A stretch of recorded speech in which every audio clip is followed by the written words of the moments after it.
बिस्मिल्लाहिर्रहमानिर्रहीम अस्सलाम वालेकुम dear viewers. Know the universe part 21। आप जानते हैं कि इस सीरीज में मैं बेशुमार क्वेश्चन लेकर आता हूँ कायनात के बारे में अच्छी तरह बेहतर से बेहतर जानने के लिए।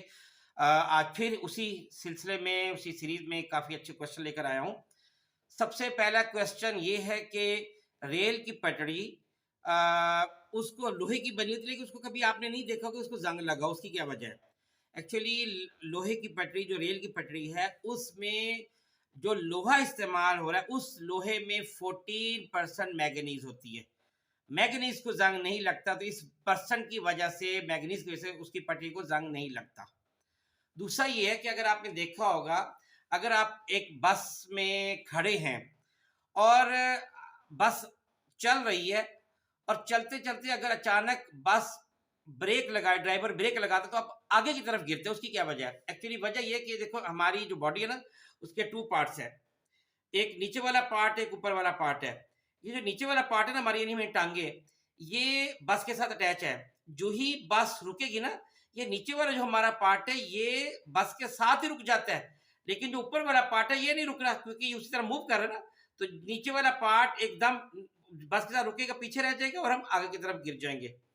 और इसी तरह अगर आप बस खड़ी है और आप भी बस में खड़े, अचानक बस चल पड़े, तो आप पीछे की तरफ गिरते हैं।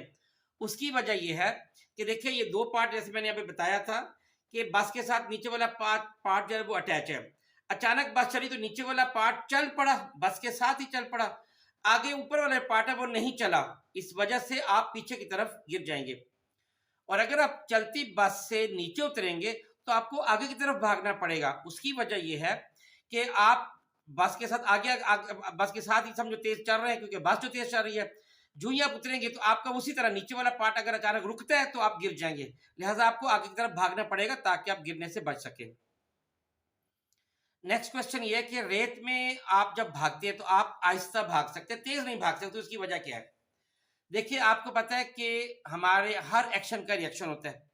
सख्त जमीन पर जब हम भागेंगे ना, तो हमारे एक्शन का रिएक्शन होगा। जितनी तेजी से हम कोशिश करेंगे आगे भागने की, हम जमीन को पीछे पुश करेंगे, जमीन हमें आगे पुश करेगी।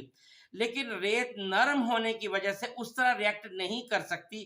तो उस तेजी से ना हम रेत को पीछे पुश कर सकते और ना रेत हमें उसी तरह आगे की तरफ जो है ना पुश कर सकती है। लिहाजा हम तेज नहीं भाग सकते। नेक्स्ट क्वेश्चन ये है, रॉकेट का आपने धुआं होगा, जब आसमान पे रॉकेट जा रहा होता है ना, तो जब उसका धुआं निकल, थोड़ी देर बाद देखोगे वो फैल जाता है। उसकी क्या वजह है फैलने की? एक्चुअली इसमें वो साइंस का उसूल ब्राउनियन मूवमेंट इस्तेमाल होता है। वो ये उसूल ये है कि जब धुआं रॉकेट से निकला, तो चारों तरफ से जो हवा के पार्टिकल्स है ना, वो आके उससे टकराते हैं। वो टकरा के उसको तोड़ते हैं, तोड़ के उसको स्प्रेड कर देते हैं, उसको फैला देते हैं, उसको स्कैटर कर देते हैं। तो ऐसा ऐसा वो टूट टूट के जो धुआं है ना, वो फैलता जाता है। इस तरह रॉकेट का धुआं फैलता है, ये ब्राउनियन मूवमेंट की वजह से। नेक्स्ट क्वेश्चन ये है, सुबह और शाम को गर्मी कम होती है, दोपहर को गर्मी ज्यादा होती है, उसकी क्या वजह है? उसकी वजह यह है, दोपहर को जो सूरज की रेज है वो वर्टिकल पड़ती हैं, डिस्टेंस कम होता है, वर्टिकल होती है, तो लाजमी तौर पर गर्मी ज्यादा होती है। लेकिन सुबह और शाम को जो सूरज की रेज है वो स्लैंटिंग आती हैं, उसकी वजह से फासला भी ज्यादा होता है। और जब ज्यादा फासला होने की वजह से जब वो फासला कवर करके आती है, तो उनकी काफी सारी जो हीट है वो रास्ते में लूज कर बैठती है। लिहाजा सुबह और शाम, इन दो टाइम में जो सूरज की यानी आमतौर पे जो हीट है सूरज की, वो कम हो जाती है। उसकी वजह वही स्लैंटिंग रेज है। नेक्स्ट क्वेश्चन ये कि ये जो शबनम होती है, सुबह सुबह आपने देखा होगा, खासतौर पे सर्दियों में घास वगैरह पे ना शबनम पड़ी थी, उसकी क्या वजह है? एक्चुअली इसकी वजह जो पौधों के पत्तों से ना इवेपोरेशन होती है, उसका अमल है। इससे ये होता है कि उनकी जो सतह वो काफी ठंडी होती है। जब हवा में जो मौजूद है आबी बुखार आता है, वो सतह से टकराते हैं ना, तो वो कंडेंस होकर ड्यू की शक्ल इख्तियार कर लेते हैं, शबनम की शक्ल इख्तियार कर लेते हैं। नेक्स्ट क्वेश्चन ये है कि आप देखेंगे जब आप धात को छुएंगे तो आपको ठंड महसूस होती है, उसकी क्या वजह है? एक्चुअली हम जैसे ही अपना हाथ में किसी धाती चीज पर जो है ना, वो मेटल वाली चीज पर हम रखते हैं ना, तो हमारी जो उंगलियों की जो हरारत है, हीट है, वो उंगलियों के रास्ते उस धात में उतर जाती है, तो हमें ठंड महसूस होती है। बिल्कुल यही रीजन है कि जब हम सर्दियों में आप ये देखें खास तौर पे, या हम आम रूटीन में भी अगर हम नंगे पाँव फर्श पर हम रखते हैं ना पाँव, तो हमें हमारे पाँव की जो हरारत है कुछ फर्श में मुंतकिल होती है और हमें फर्श ठंडा महसूस होता है। वो भी यही रीजन है।